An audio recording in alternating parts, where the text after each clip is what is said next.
偉基情。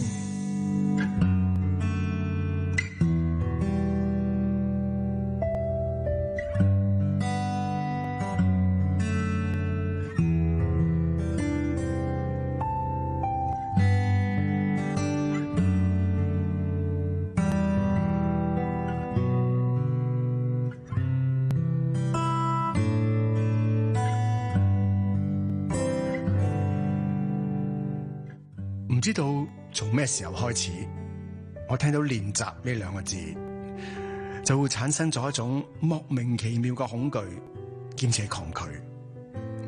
細心一諗，大概會唔會就係小學嗰時候開始呢？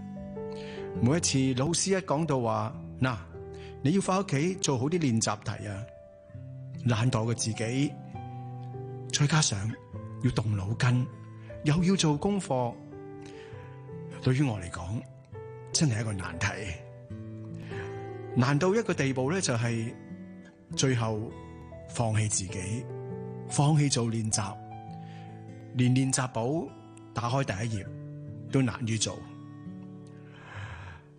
為咗要交功課，就好似畫符咁樣喺練習簿裏邊寫幾個字，做幾行好好睇睇嘅文章，然後就交功課，冇理會過最後功課嘅分數係幾多，只要交咗，先生最多就俾個低分同埋評語，久唔久就叫你入去校園室裏邊訓示你一番，叫你努力啲讀書，再唔努力咧就要見家長啦。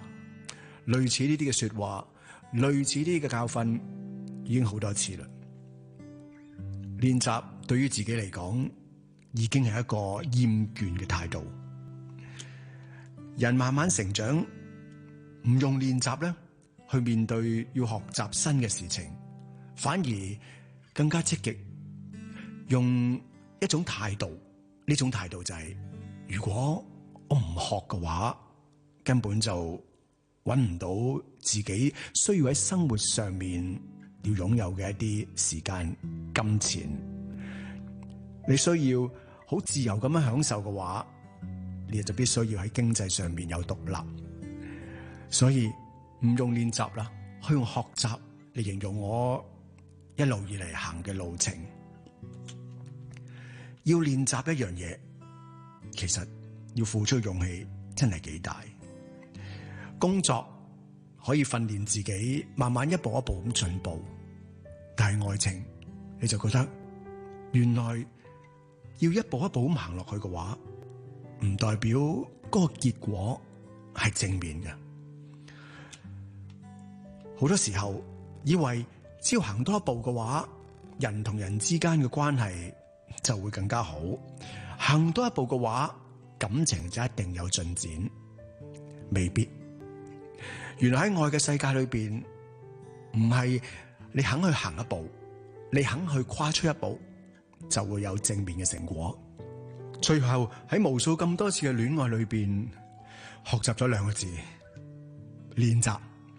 練習點樣將自己做得更加好，練習點樣去學識認識對方，練習喺愛情裏邊點樣分享，練習個人喺愛裏邊嘅操守。原來愛同被愛都需要練習。